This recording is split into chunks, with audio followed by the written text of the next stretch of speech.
Shyam, just give me the access, no, on the other account. Sure.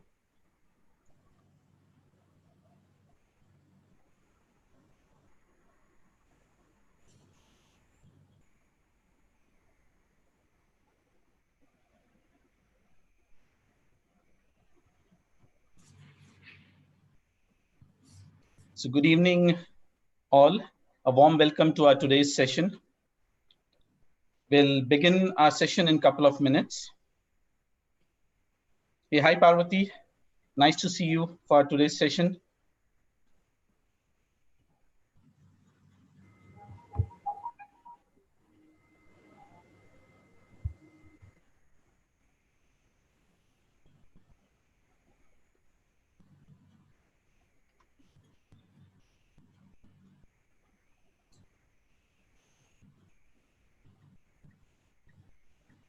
Hey, hi, Vishal. How are you?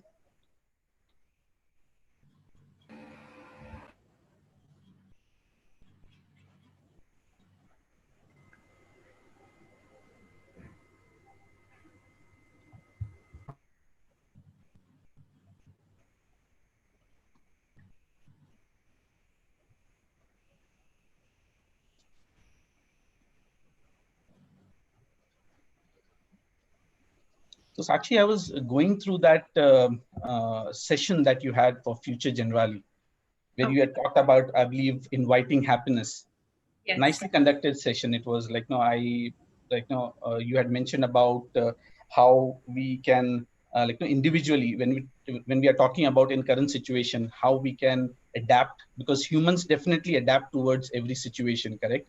That was one thing which you mentioned also in one of the Economic Times, correct, article, where it was featured, wherein you had this comment put across that humans adapt. And when we talk about uh, jobs going away and all other things happening across all places, how humans will adapt to the new situations coming up. Okay. Absolutely. So Absolutely. that's, yeah, correct. Very nice comments in terms of all the forums and sessions that you have captured almost everywhere. Like, you talk about which place, talk about Dr. Prime, you talk about Practo, all these places in terms of career counseling. Beautifully, you have shared your feedbacks and given them good counseling. Thank you so much, Peterson. You have read a lot on me then, and that's a good homework. I am really happy and appreciate your effort on, uh, the trainer. It's important. Whosoever you invite, you should know about them. So I'm really happy that you did this. And in fact, I'm also delighted to be present here. You told me how Ankita referred, and I'm really thankful to both Ankita and you for inviting me over here to interact with the audience. I'm sure that we'll have an interesting session, interactive session. Let's see how much people benefit out of the interaction today.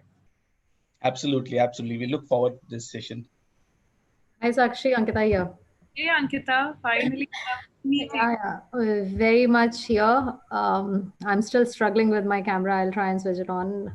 But yes, we are, I think, more than you, we are excited and happy to have you here. We were waiting for this session, and Peter has been probably narrating anything and everything that you have shared in all possible forums. So yeah, we are here to witness it. So thanks so much for accepting our request and being here.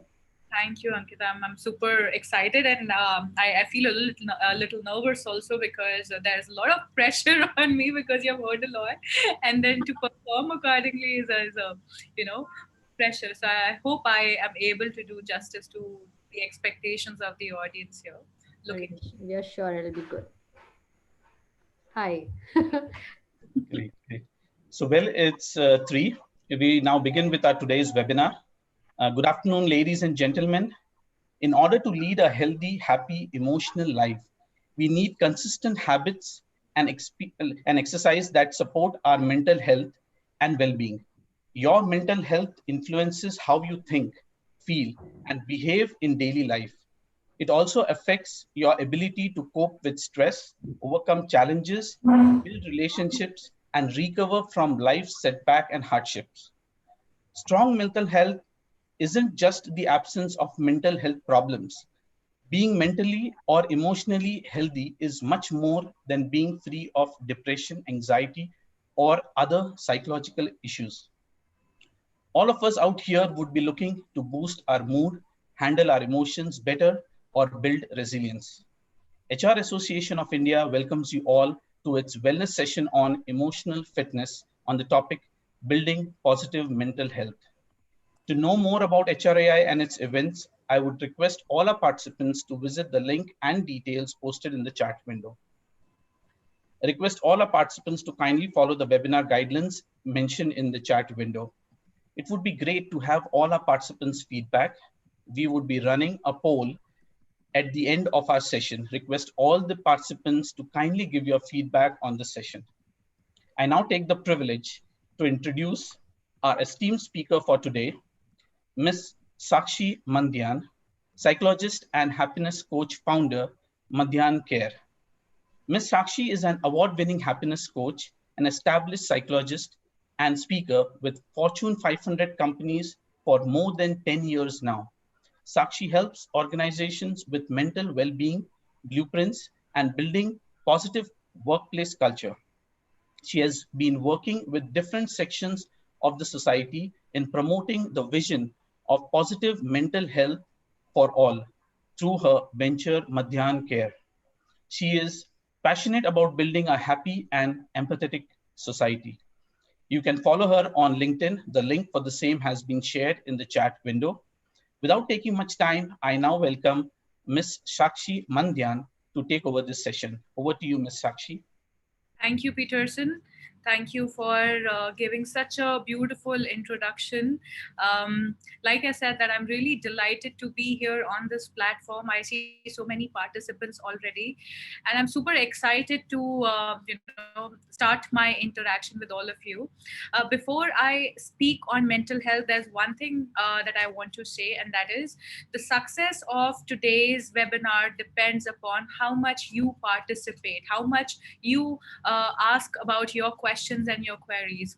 I understand that we have Google available for our questions and queries. We keep on searching and learning more from there.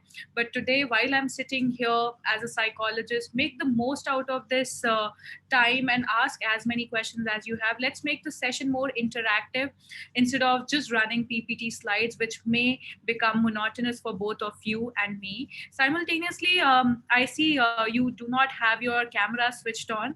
So it would be great if I see you all, few of you at least, because when I see you smiling, I see your expressions. It helps me to connect with you people. I'm sure that you can see me throughout, so you have been building the connection with me during the session. But for me also, it's an equal opportunity to see all of you. It would be great if I can see you guys. And I already see Chandra switching on his camera. Thank you so much. And I see others also switching on the camera. I'm looking at all of you on the screen, whosoever is switching on the camera. So thank you all. There are no right or wrong answers, so don't feel what if my question is good, whether my question is interesting enough, etc. Don't be conscious. Ask your questions comfortably. There are no right or wrong responses to them. Simultaneously, if you are conscious of sending it to everyone, you can type your question privately. I will be constantly looking at the chat window where I am reading your messages. So feel free to type your questions either to everyone or privately to me, howsoever you wish to. That will make it more engaging for all of us. Now, coming to the session today, we all know that today's session is all about building positive mental health, especially during this time of crisis. So tell me one thing, what is it that you would want to take away from today's session? What is it that you are looking for from this session today? Quick. If I see your responses on chat box, what is it that you would want to take away from today's session around building positive mental health? There are many things under the topic, so pick up any query and question and tell me what is it that you would want to take away from today's session. And waiting for your responses in the chat box. What is it that you would like to take away? Waiting. 71 people. Audience. How can we take our emotional fitness to next level? How to avoid anxiety? How to overcome stress? Beautiful. Positivity, mental peace, reduce anxiety, to describe as whatever we plan. Okay. All right. So tell me one thing. What is mental health according to you? Yes, we'll be answering all these questions to how to avoid stress, how to be positive. So to begin with, what do you think mental health is? What is the definition according to you about positive mental health? Anybody who would want to answer this question? What is positive mental health? How do we keep ourselves mentally healthy?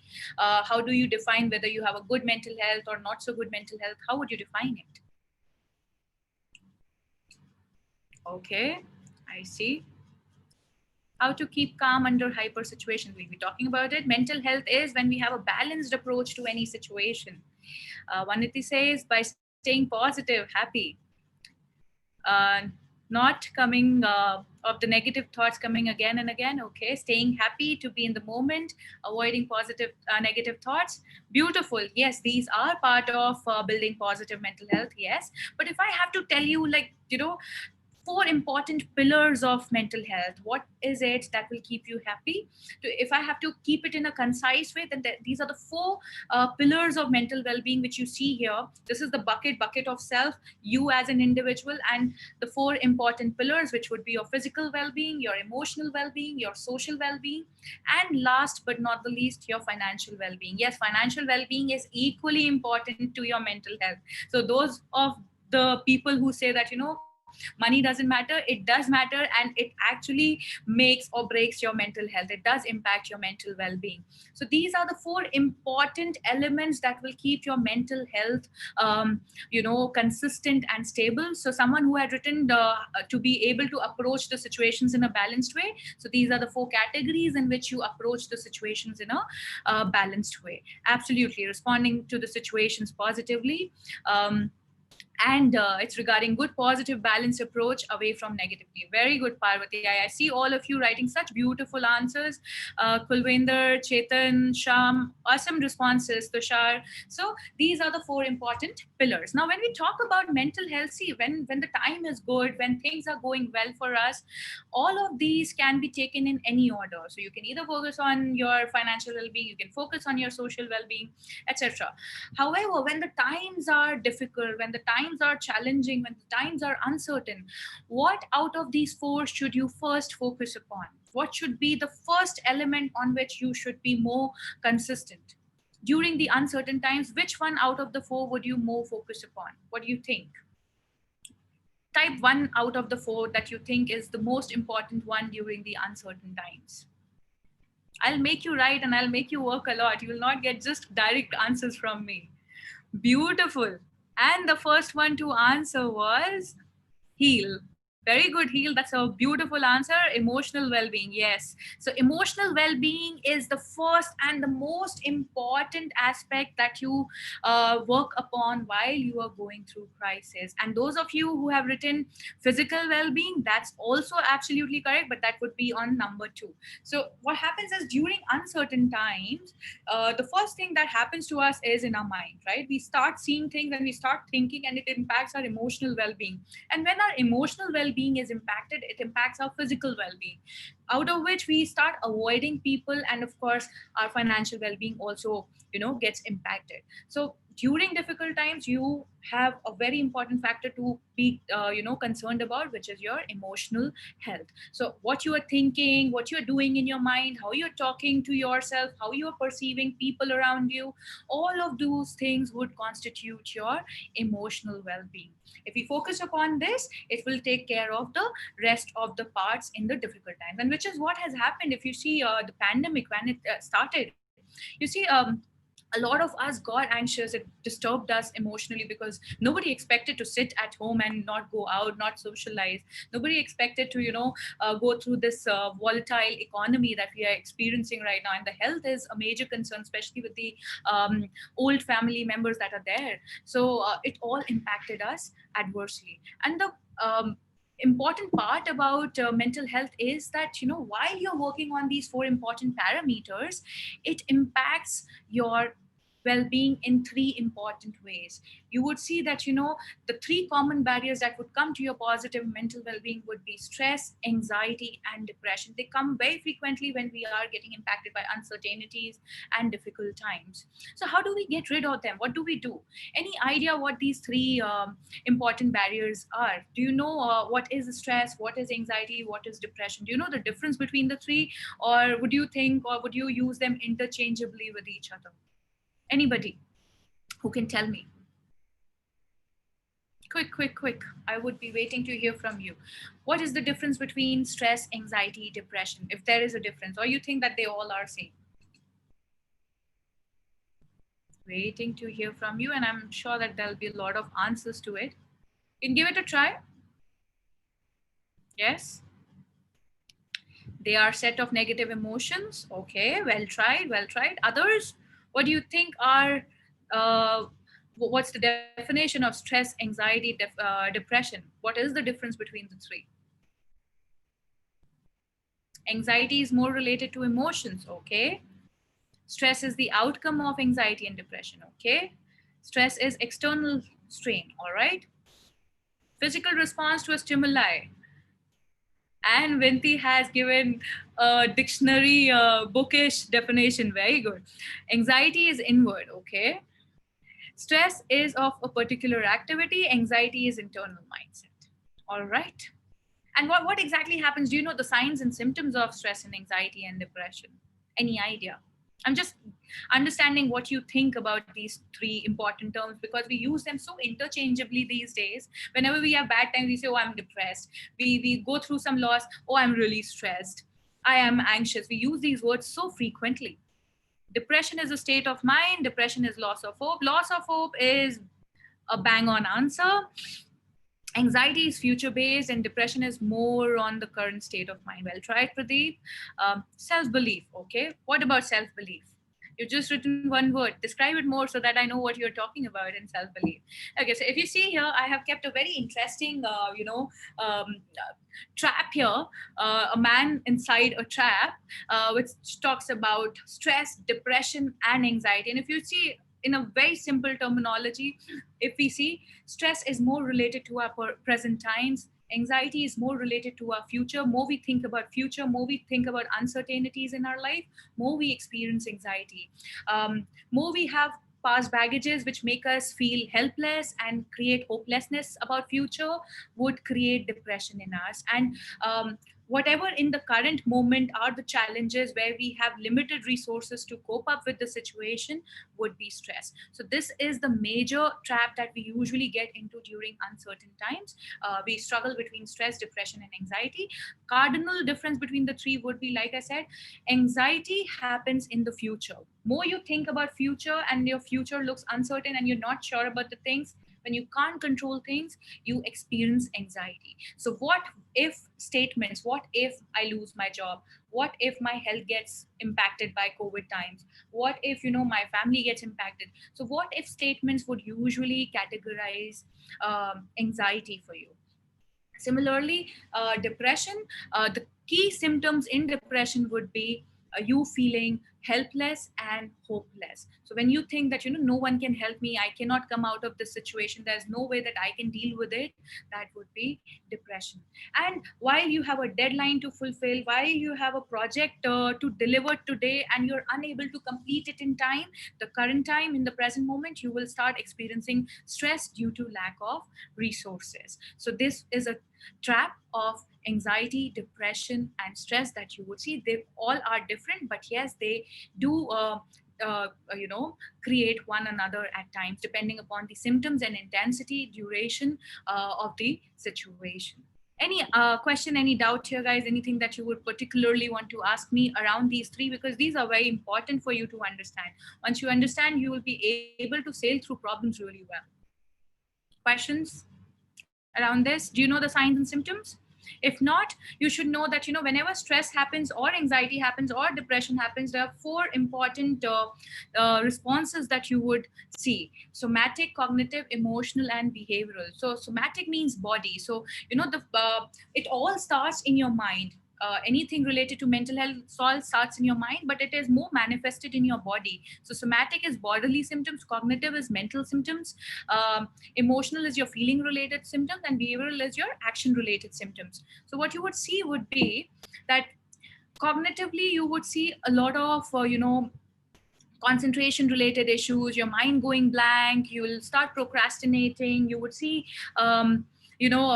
facing difficulty remembering things, you would start procrastinating things. So if you see yourself delaying and postponing your actions, you would know that it is your cognitive symptom which is troubling you. If you see yourself remembering way too much or forgetting too much, it is your cognitive symptom. If you see yourself overthinking in your mind, that's a cognitive symptom which shows that you are under stress and you need to work upon it. Somatically, body wise, you would see that there'll be sleep related issues, you would see yourself not being able to rest well, there'll be fatigue and you'll feel tired quite frequently, and you would see your appetite changing and change in your weight gain and weight loss. So you would not feel like eating, or you would feel like eating too much. So there's a disruption in your eating pattern, and similarly the weight gain or weight loss pattern.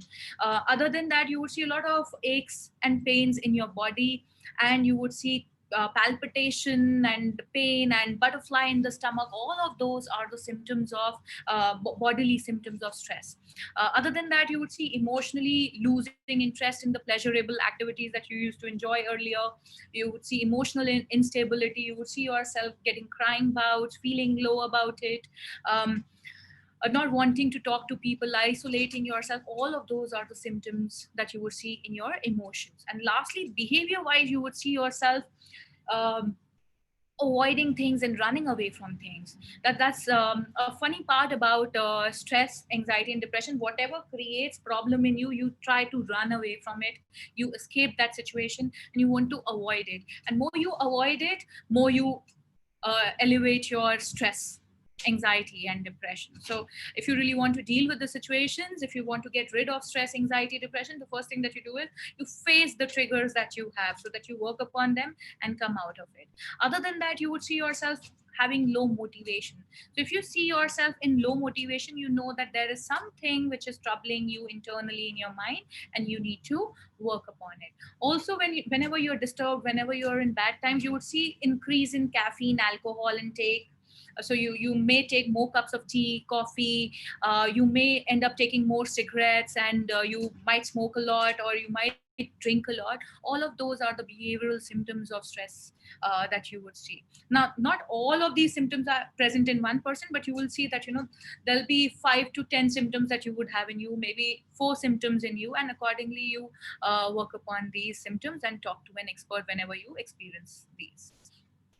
Right? Any questions around this that you want to ask? I have already one thing that someone asked: how to get out of anxiety. Now, what do you think is a way out of anxiety? Like I said, the first thing that you need to do is you need to face whatever is creating anxiety in you. That's the first thing that you do.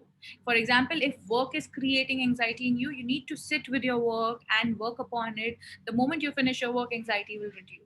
Also, you need to know that not all stress, not all anxiety is bad. Some level of stress, some level of anxiety is good for your performance. If you have little bit of stress and anxiety, it will help you to perform. If you don't have it, you'll become more careless, and it will impact you and your performance adversely. So very important for all of you to know, not all negative emotions are bad, they are good for your performance, right? So for example, before you go for a presentation, if you're feeling nervous, if you're feeling those butterflies in your stomach, that's a good anxiety, that's a good nervousness.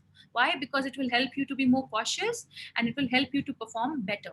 But if you're just careless and you don't prepare and you say, yeah, I'll do it, doesn't really matter, I know I have done it a lot, I'll be able to deliver it, you may be more casual, and you may end up disrupting your performance. So little bit of anxiety and little bit of stress is good for your performance. And if you can see here this colorful graph, it will also tell you about this part, that optimum level of emotion, even negative, feeling sad, feeling irritated, feeling anxious, all of that is good. And anything which goes beyond either an extreme high or an extreme low will impact your performance. So important that you remain in this optimum level. Now, how do you remain in optimum level? In order to remain in optimum level, you have to ensure that whatever is worrying you, you start taking action upon it. If you keep on thinking about it in your mind, it will only increase your anxiety level. So the moment you feel that, I have a very important presentation to make, and how will I do it? Now you have thought about it, now start working upon it. More you dwell on the thought, more you exaggerate the thought, and it will impact your performance adversely. So that's the relationship between healthy negative emotions and your performance, right? So a little bit of anxiety and stress is good.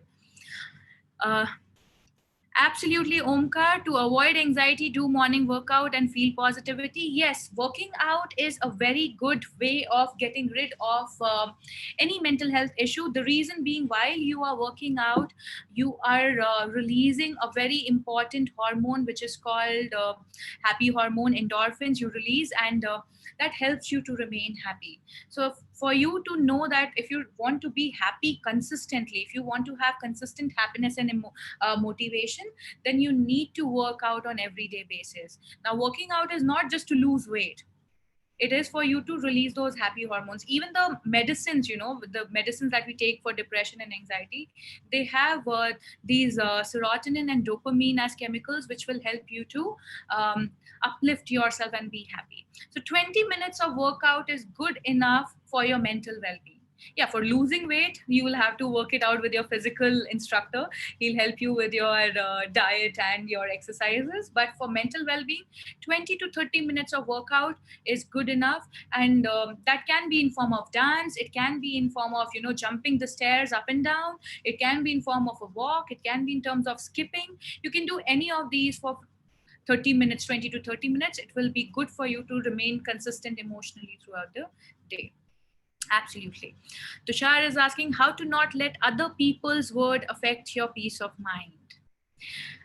That's a brilliant question. We do get impacted. Now, okay.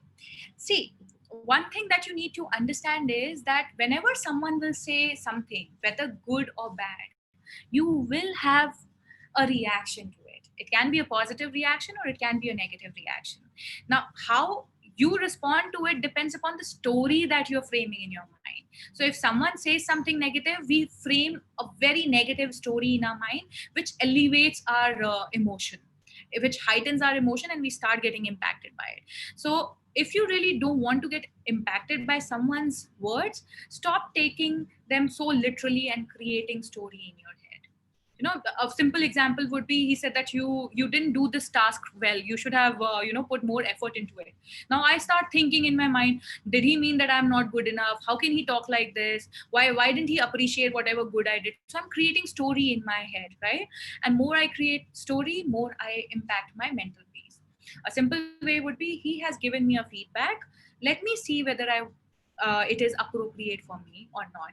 If it is appropriate, let me take it and keep it with me. If not, then I filter it out. So that's one thing that you need for yourself. Stop creating stories in your head. You will be more peaceful in your life. Is surrounding environment affect stress level? If yes, how to avoid it? Yes, surrounding environment will affect your stress level, absolutely, because you are not operating in vacuum, right? So there are two things that you should know. One is your internal environment. This is your internal environment, and you don't interact in vacuum. You have the external environment with which you interact, right? So in order to sync yourself with the environment, you need to understand that the syncing of internal stories to the external demands is to be done. A simple example would be this pandemic time, right?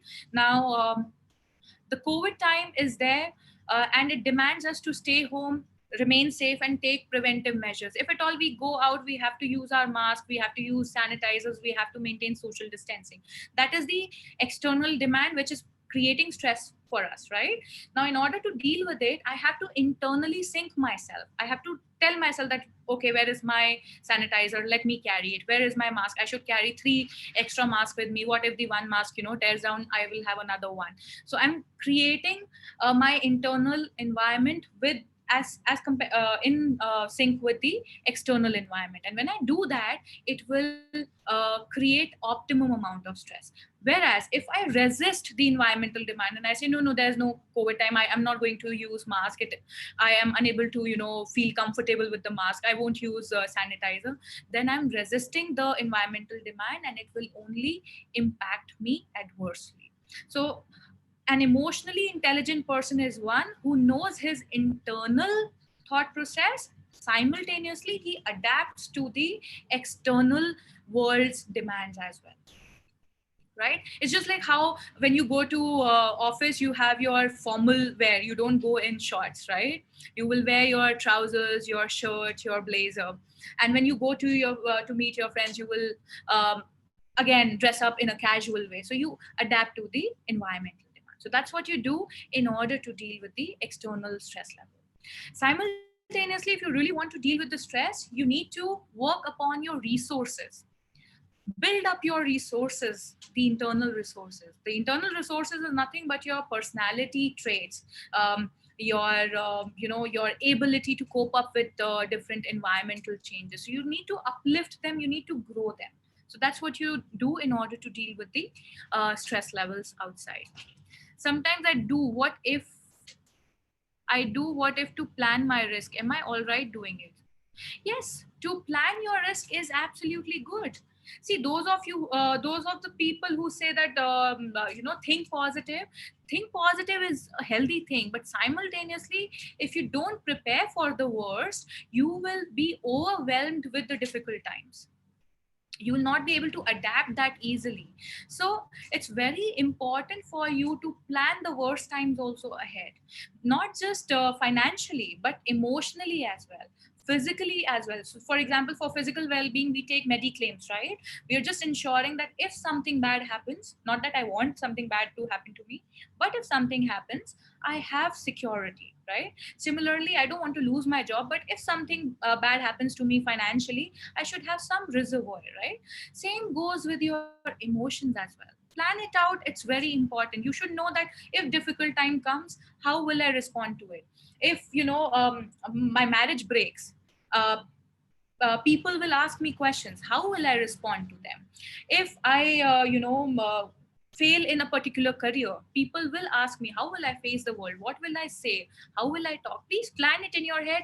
It will really help you to adapt to the uncertain times better, right? So those of you, I'm sure, who saw COVID times in China, who saw it in the news, and who already prepared the ration at their home, who kept some ration in store, you would have not found it more difficult, right? You would have adapted to the situation in an easy way. So that's the power of your mental preparation, where you prepare it in advance. Thanks, stress relieved. I'm glad that it got relieved, Sachi. It's absolutely okay to have negative emotions. It's absolutely okay to have, difficult times. The idea is you need to prepare for them. Mental preparedness is the key. Use this trait in yourself. You would see these, firefighters and black cat commandos, disaster management teams. They are trained for the uncertain times, right? Same thing we should also do in our mind. We should train ourselves mentally that what will I do when the bad time comes. I hope this has helped you. Any other question around this that you would like to ask?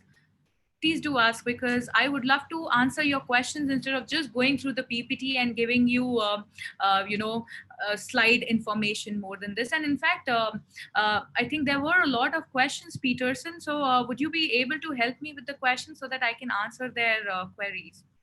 How to stay focused and do what you're doing? Great question, Shilpa. I think this is the time when focus is impacted. Now, in order to maintain your focus, first thing that you need is filter. Just like how you filter tea, just like how you filter your coffee, you remove the unwanted parts and you take the wanted parts, right? Same, you should know that in your mind, there are billions of thoughts that come to you. One survives, and the one to which you focus will survive, right? So you have to understand, as per the moment, which thought is more important, pick that up, right? That's one thing that you do. Filter and pick up the thought which is required. Second thing that you need is your senses. If you really want to be living in the moment and you want to focus on the task that you're doing, use your senses. What are your senses? Your eyes, your ears, your nose, your touch, and your taste. These five senses are crucial for you to be more focused and to be in the present moment.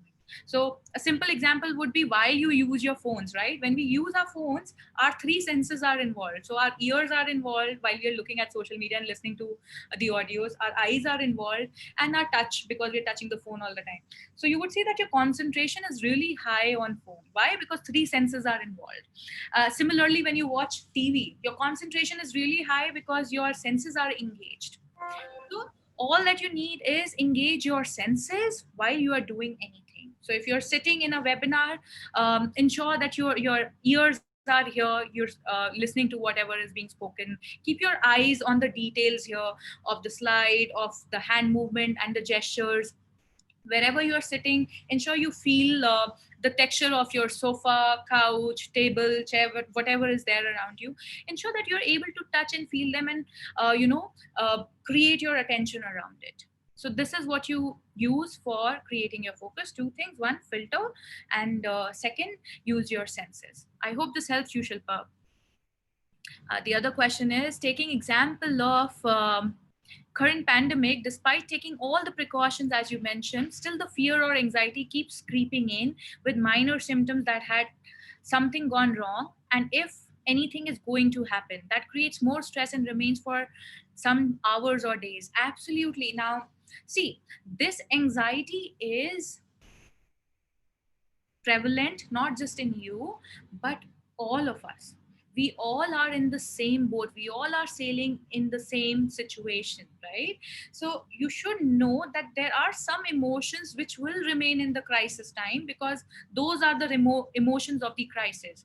It's just like, when you get promoted, you will feel happy, right?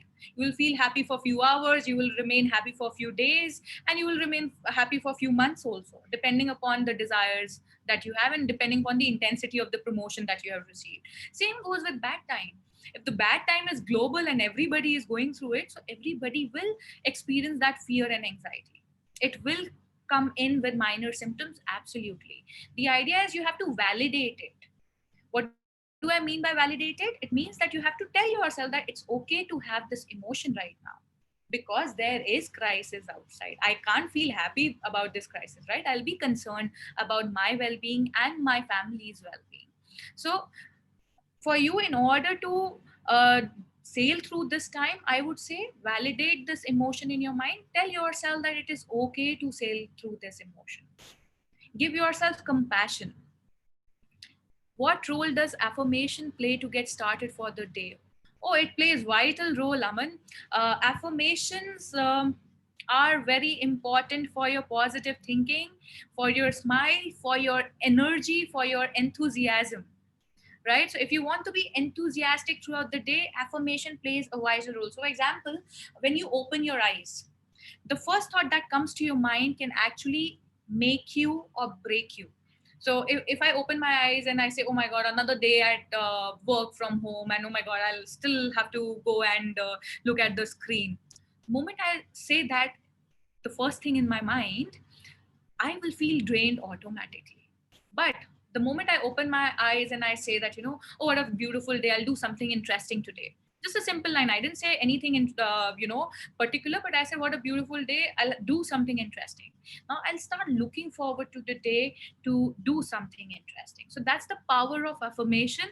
Whatever you say, the first thing in your mind when you open your eyes can actually create a loop of positivity or a loop of negativity for the day. So ensure when you open your eyes, have a neutral statement. I'm not saying way too positive or way too critical. Just say, oh, what a beautiful day. I'll do something interesting today. Oh, I'm looking forward to the day today. I'll be talking to a lot of people today. I'll catch up with my friends also today, virtually, of course. So pick up those statements. It will really help you. How to cope up with bad habits, smoking, by help of emotional fitness. Any expert advice? Yes, absolutely. In order to cope up with bad habits, first of all, um, When you say bad habit, unfortunately your mind would convince you that it's okay to do it. We get attracted to bad habits. Human mind is a rebel mind. Whatever you say don't do, you end up running after it and you do it. And it starts from childhood. So for example, if you see a toddler when he is walking around, and if you tell your kid that don't go there, there's a socket, don't touch it, the kid will run to touch that socket, right? That's the human nature. Whatever you say don't do, you end up doing. So first of all, I would say reframe it in a more positive manner. Okay, instead of thinking that, oh, it's a bad habit, it's a bad habit, it's a bad habit, tell yourself that, is it required? Why am I doing what I'm doing? What's the purpose of doing it? That's first thing that you ask yourself. Second, find out the triggers when you smoke. Some people smoke just to look cool because they have got this habit from their colleagues in the organizations. Some people have the trigger of stress. So whenever they feel that they have a lot of work and they are feeling pressure, then they go and smoke, because they smoke and they take deep breaths during smoking and they feel nice about it. Right? So you have to, second thing that you have to do is identify the trigger, and then work upon the cognitive part of the triggers, because triggers will have some rationalization behind them. So you need to work upon them. You need to readjust the thought process around it. The third thing that you have to do is practice restraint. You'll have to tell yourself, no, I won't do it. So a lot of people I've seen, they say that, I will keep cigarettes with me, but I will then practice restraint and I'll not smoke. That's not how it happens. Don't buy and don't smoke. If you buy it, you have it in front of you, you will end up smoking. So don't try and test yourself on that kind of restraint. Just don't buy. When you don't buy, you don't smoke. So that's another thing that you do, especially during this time when you're not going and meeting people. If you don't have cigarettes, you will not smoke. And other things, there are a lot of things that you need to work upon for it. It's a proper course that you need to follow. So we can talk about it in detail. You're already doing yoga, yes, and you follow my advice, absolutely, but stop buying it. That's the first advice that you should take from me. Stop buying cigarettes. And right now you will anyway not share cigarettes with people. You will not smoke, right? That way. So yeah. What about others? What other questions do you have? There is another question already. How to stay away from negative thoughts or emotions, especially during working from home when you are not physically present in office. People are up to something behind you. Okay, people are up to something behind you. How do you know that people are up to something? People will always remain themselves, and they will do something or the other, right? First thing that you do in order to stay away from negative thoughts is alter your perception. See, when you see a situation, there'll be something good in the situation, and then there'll be something bad in the situation. What are you highlighting upon? That's one thing that you first see. Second thing, whether this negative thought is a rational thought or not, right? There are times when negative thoughts are rational as well, right? So for example, I have a negative thought that if I'll go out, I'll catch corona. It's a rational thought, I will, right? So I should have this negative thought. I would not want to get rid of this negative thought. So I have to then secondly check whether my negative thought is rational or not. If it is rational, then you need to express it so that you get a solution for it. Then you don't avoid it. Third, you need to have trust on people. What I see here is when you have written that people are up to something behind you, um, I have to trust people. See, difficult times are the times when you don't do micromanagement. Difficult times are the times when you do macro management. Let the people take accountability. Let the people get your trust, and let the people take decisions. This is the time where you just sustain yourself. In good times, people perform really well. Bad times, difficult times, they need to coexist and they need to sustain themselves. So ensure that while you are delegating tasks to your office members, ask them when will they deliver the work. Let them answer it to you. Let them give you the commitment. That will enhance their accountability. Tell them, this is the task that you're supposed to do. When will you be able to deliver it? Take the deadline from them. And if the that way, you will see them doing their task with more efficiency as compared to when you do micromanagement right now. The other thing that you need is building personal relationship with people in the organization. Right now, while you interact with the office people, ensure that you switch on your cameras and talk to each other, not just telephonically. See, in telephone, you're listening to words and you're listening to tone, but you're not able to see their expressions. And communication is more about expressions. So if you see, there was this research which said 7% is only words, then there's 38% which is your tone, and the remaining percent is your body language. So you communicate through your tone and body language more than your words. So that's another thing that you need in order to build trust with your team members and the office people. Ensure that you're getting onto the video call with them, getting in touch, and instead of just talking work, start talking to them about their personal life, how they feel, what they do, how are they spending their time, what are their anxieties and issues right now. It will help you to understand where they are coming from, and there you will be able to build more trust with them. That's what exactly happens when we are interacting with people. Whosoever we trust, we don't get negative thoughts for them. But people we don't trust, people we don't like, people we doubt, we get negative thoughts around them. I hope this answers your question, Prachi. Yes, absolutely. Which is why I was telling you all, switch on your, video so that I can see you and relate with you and connect with you. Helag has raised his hand. Yes, please tell me. Someone has written, one of the best ways for me to enter my happy place was a short vacation where I felt away from all the chaos. Now it's not possible. Anything we can do on this? Absolutely. See, a smart person is not the one who would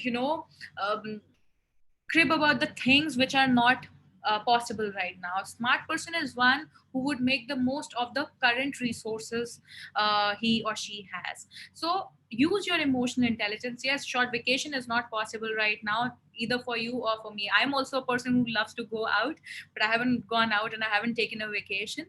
So engage yourself in things that can entertain you right now. So for example, for me, I have picked up gardening to a bigger extent. Now I'm doing propagation of seeds. So I pick up seeds and I try growing them, and I see them grow and blossom. I feel really happy. Other than that, I have picked up painting also, which I never wanted to do earlier because it's a lot of mess and I don't like mess.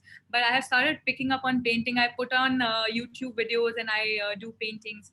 Because I love traveling, I've started reading more on various other countries and their culture, and I've started learning about their history. That keeps me in touch with the vacation part of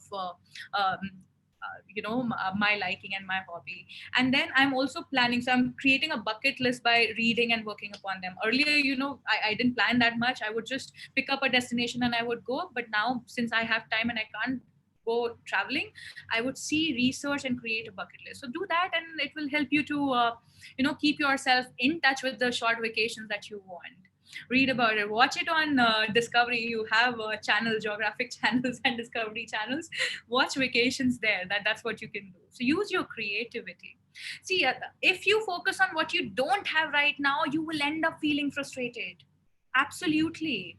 Like, not just you, I will also end up feeling frustrated if I see what I don't have right now. And trust me, when I started this time, I love meeting people face to face instead of these virtual sessions.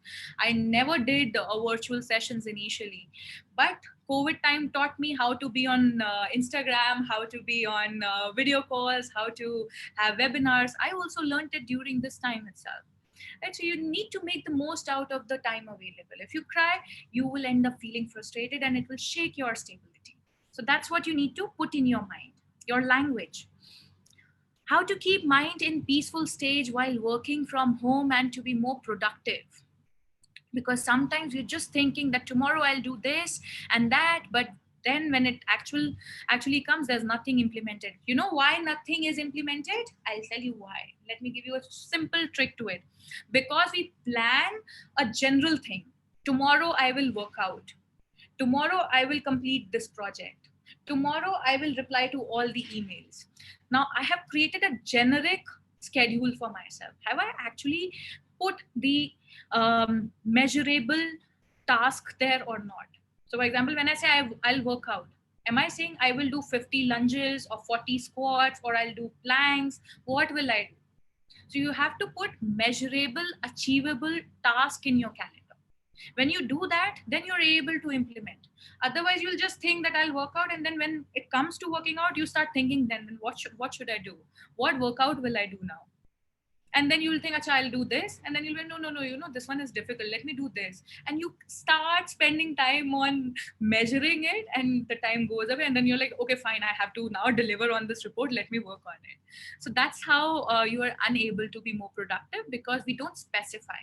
When we go to office, we see people, so we get extrinsic motivation from people. We see others working, so we also start working. While you're alone working from home, you need to give yourself tangible, specific goals.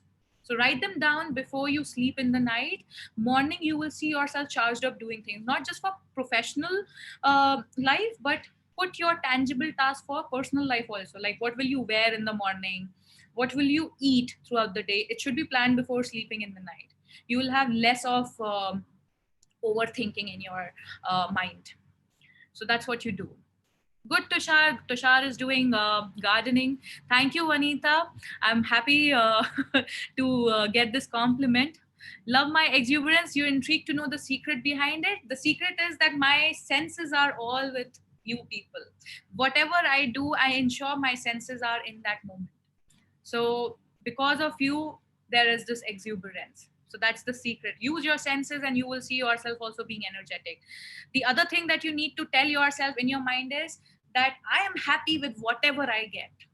This is an affirmation you use. If you use it, you will be seeing the exuberance in yourself. I smile and make people smile. That is another statement that you put in your mind, and you will see yourself being full of enthusiasm. I am an enthusiastic person and I have a happy tone. So these are the affirmations you use, and you don't use them once in a day, you use them throughout. It's mental health is like a conscious practice that you do every day. One day you read about it, it doesn't enhance your well-being. If you want to be emotionally healthy, you practice it every day.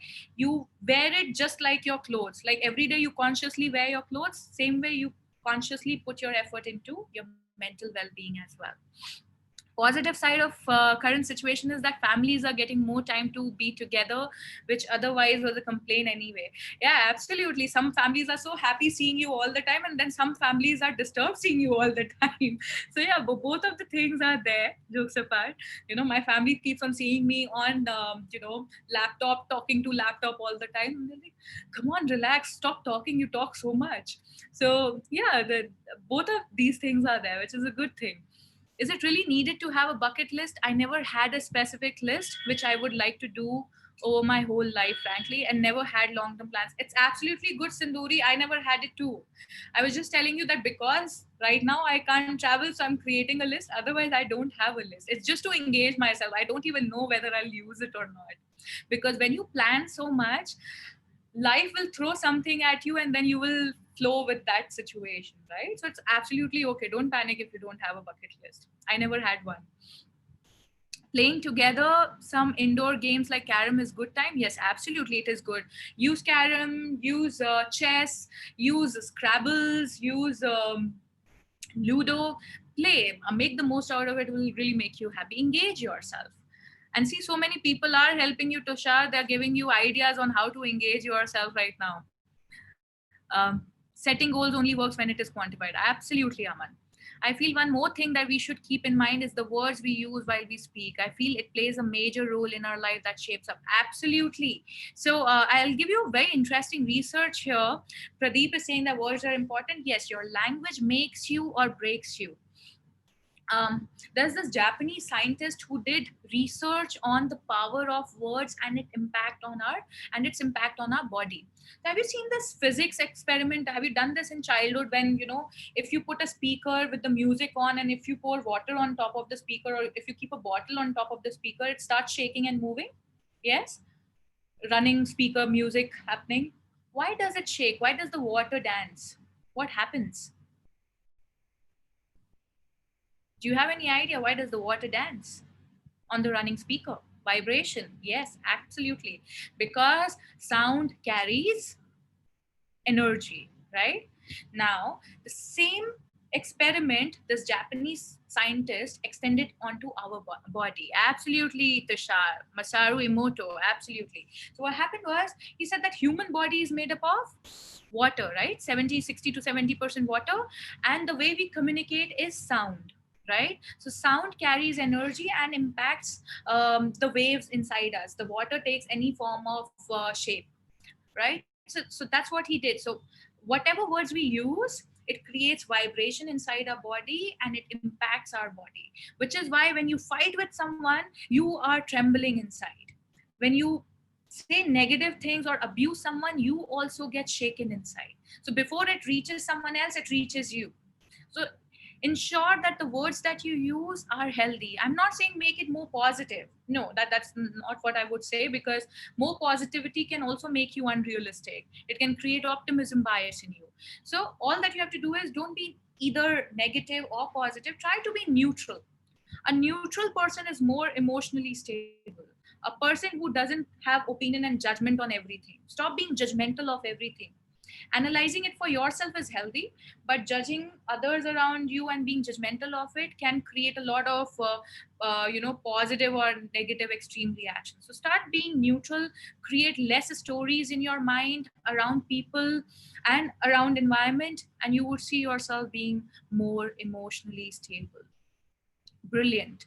So Sinduri is saying thanks for the answer, but I keep seeing nowadays people specially tagging bucket list. So wondering, am I an alien? No, you're not an alien. See, I never used social media for all these days till the time COVID happened. I didn't use social media. People do use it. See, to each his own. You're unique in your own way. You like things your way, and it's absolutely okay. Remember, the moment you start comparing yourself with others, you will start doubting yourself. So, self doubt, confidence issues, self esteem issues, they happen when we compare ourselves with other people. So all that you have to do is compare, but compare yourself with yourself, what you were yesterday and what you are today and what you will be tomorrow. Compare that. It will help you to grow better. It will help you to be more satisfied in yourself as compared to when you compare yourself with the others. Right? So stop doing that, Sinduri, and it will help you. You're not an alien. Stop saying that to yourself. How to stop being judgmental? Okay. Now there's a thin line between judging and being judgmental, right? Judging is when I say, um, I don't want to be cheating. I don't want to be lying because it impacts me, right? So I have judged it for myself that I don't want to be cheating. I don't want to be lying because I get caught. I don't like it. I have judged it for myself and I've analyzed it and I don't want to do it. But if someone lies in front of me, I would not say, oh, he's such a liar, oh, he's so bad. When I'm doing that, I'm being judgmental. So there's a thin line between being judgmental or judging the situation. Judging the situation is for myself, where I will analyze what is good or what is not so good, what is healthy for me, what is unhealthy for me. I'll judge so that I can take decisions accordingly, right? However, if I start forming opinions on other people, that would be judgmental. So what you have to do is start analyzing. That will help you to be more judging and analytical as compared to being judgmental. Let the people do what they want to do. It will really help you to be less judgmental. Stop seeing what others are doing. So that's how you be less judgmental. Second thing that you need is respect. Respect people for their life choices. If you respect people for their own life choices, you will not be judgmental. But if you start putting your opinions on them, you will become judgmental. So respect people for their life choices. Everyone has his own mind, which they use for their situations. Everybody has his own experience through which they take decisions. So if I respect him for his own space and privacy and his decisions, I'll not be judgmental. So that's what you do, Kulvinder, to deal with your non-judgmental abilities.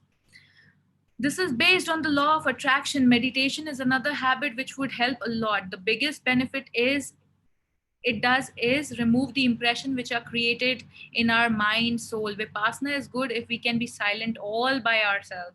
Heartful meditation is excellent if one likes guided meditation. Absolutely, Pradeep, but these are fancy terms which people may get confused with. So all I would say is deep breathing is a key to meditation. So throughout the day, if you're doing deep breathing, and throughout the day, if you're ensuring and being conscious of the thoughts and the statements that you're framing, half of your meditation is done.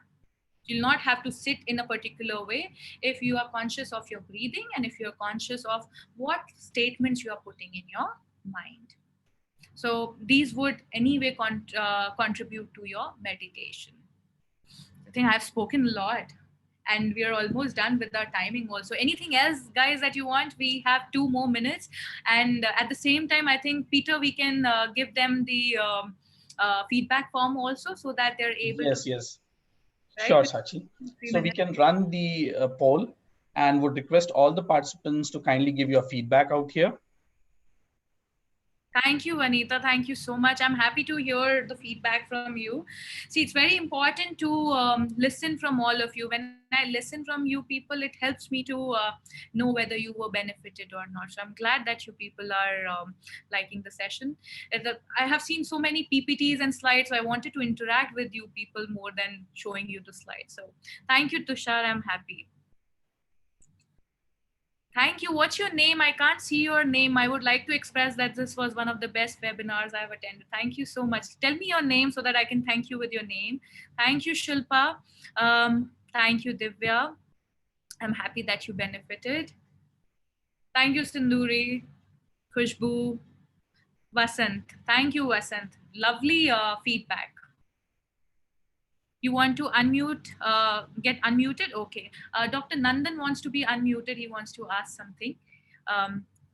Yeah, Thank sure. you. Thank you so much. Anybody who would want to say something, please do. I will be happy to hear from you guys. Yeah, hello, ma'am. Hello. Yeah, I want to ask one question. I don't know whether it is silly questions or I don't know how you will take. But during your all session, I have seen in your face, your smiling face, which is giving the energy. So how you are practicing this? How am I practicing? It is there Yeah. in, for one, because this is my topmost strength. I did a strength analysis for myself, and my topmost strength is positivity. So by nature, I tend to see positivity more than the negativity. So you put me in the most difficult situation, there also I'll see the silver lining. What's good in this situation? And that brings a smile to my face. The second thing that makes me so positive is I see good in people around me. So I would always focus on what good you did instead of what bad happened. So even while I attend the session, I would always ensure that I'm giving feedback on what I liked instead of what I didn't like. Usually people have this habit of putting focus on what they didn't like, what they don't want. So that's the Agree. negative approach that people take, and it makes them critical. So avoid being so critical in your mind. And the third thing that you need to be positive is self-compassion and compassion for others. If you use compassion for yourself and other people around you, you would see that you will have smile on your face. When someone is getting angry and you know that he's getting angry because he's disturbed by something, he didn't like something, not because of me, then you will have your positivity enhanced in you. So I think these are the three things that work for me. I always have these running in my mind. So that keeps me positive. So yes. And Dr. Nandan, have you attended more sessions of mine? Brilliant, brilliant. Thank you, Shilpa. I see so many messages here also I'll be reading. I lost track of all the messages. There's so many of them. Very helpful, well said, useful, love the way you answered. Thank you, Prachi. Thank you, Shilpa. Anxiety issues, how to overcome them. In order to overcome anxiety, practice this. Let me touch it. I don't know if it will be here or not.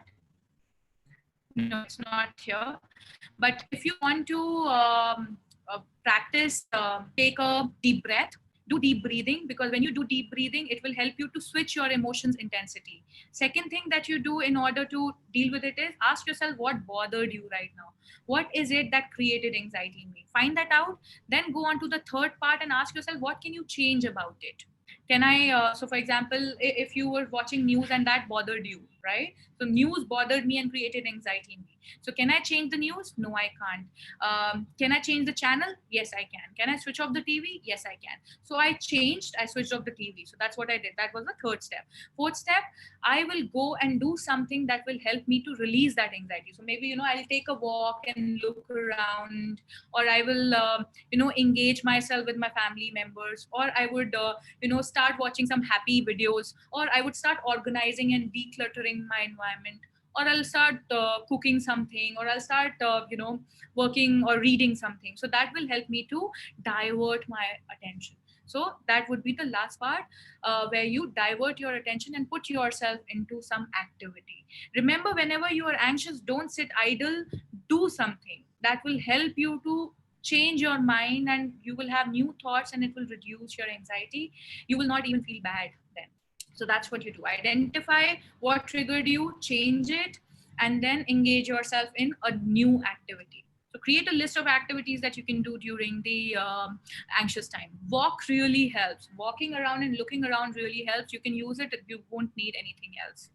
Um, so I see beautiful responses here. Great feedback. Thank you so much. Someone was really happy because one person has written bad. I don't know. I'm so sorry you couldn't like it, but I would, do my best next time to help you be happy about it. Thank you so much, guys, for a wonderful feedback. Shilpa, I hope this helps you, whatever I told you. Um, with this, I think I've read all of the comments as well. And remember, mental health is not a journey. It's not a destination, but it's a journey. You have to process things every day. Don't let negative emotions overwhelm you. They are healthy. They should be there in your life. Don't be critical, and don't scold yourself in your head that why are you feeling bad? Why are you feeling sad? It's okay to feel sad. It's okay to feel bad if you have a bad situation, right? I can't smile in a crying situation. That would put me into question mark, right? So that's what you need to do for yourself. It will really help you. So thank you, Peterson. I think I've spoken enough. And my email ID and my number is here. If you want, you can follow me on Instagram. Instagram handle would be Mandhyan Care. LinkedIn handle Peterson has already given you. So pick up. Mandhyan Care has a lot of valuable insights for you. You can pick it up from there. Thank you so much. Thank you, Ms. Sakshi, for such an enlightening session. The 4 elements of mental health and the 3 barriers, and being mentally prepared. And very important part is seeing good in people around you. Really some good takeaways from this session. Thank you so much. It has been a pleasure being with you today. Thank you so much for taking so much significant amount of questions. Thank you for addressing all our participants. Before we conclude with our today's session, we would also want to thank all our association members, Geisha, NASCOM COE, and LinkedIn Local for supporting these HRAI events. To know more about these associations, request you to kindly visit the links provided in the chat window. Thank you once again, dear speaker, and our participants for joining us today. Do join us on our next session on the 2020 Dialogue, a masterclass series. We have 8 masters who are all set to share their experience back to back for 8 days. We begin with the enlightening session with Ms. Harini Srinivasan, speaking on the topic Emotional Intelligence, the Dark Side of IT, on the 21st of September 2020 at 3 p.m. We have created a group for this event, and the link for the same is shared in the chat window. Request you to kindly access that and add yourself to the chat, to the group that we have created. See you soon. Stay safe. Take care, and bye for now. Thank you so much, Peterson. Thank you, Ankita. Thank you, everyone. See you soon. Take care. Bye-bye. Thank you. Thank you so much. It was a wonderful session. I think you can see that in feedback itself. And as you rightly said, negative should be ignored, but I think it was more for us, the relevance of the topic. I don't think even a single person can say that the session was not good. So thank you so much for all your time, and we would love to see you again very soon. Thank Thank you. you. Thank Thanks. you. Thank you so much. Bye. Bye-bye. Bye.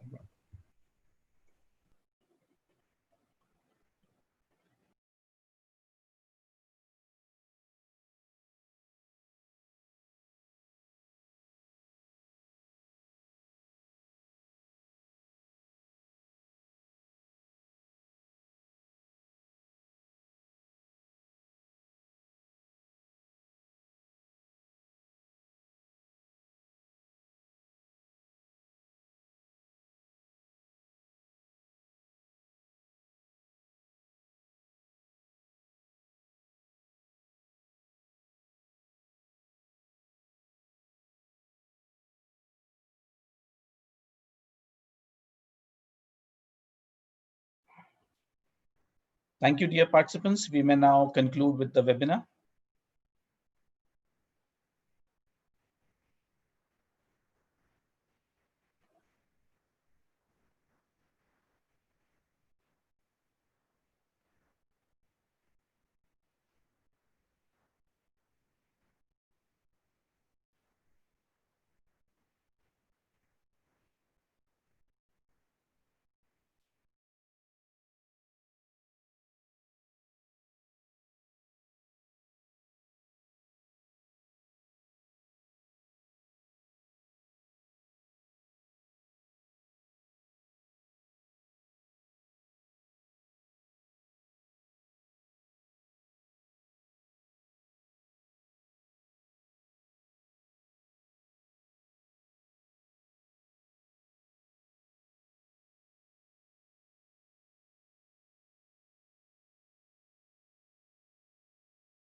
We'll end the session, Peter. Yes, Shyam, we can go ahead and end the session. Thank you. Thank you.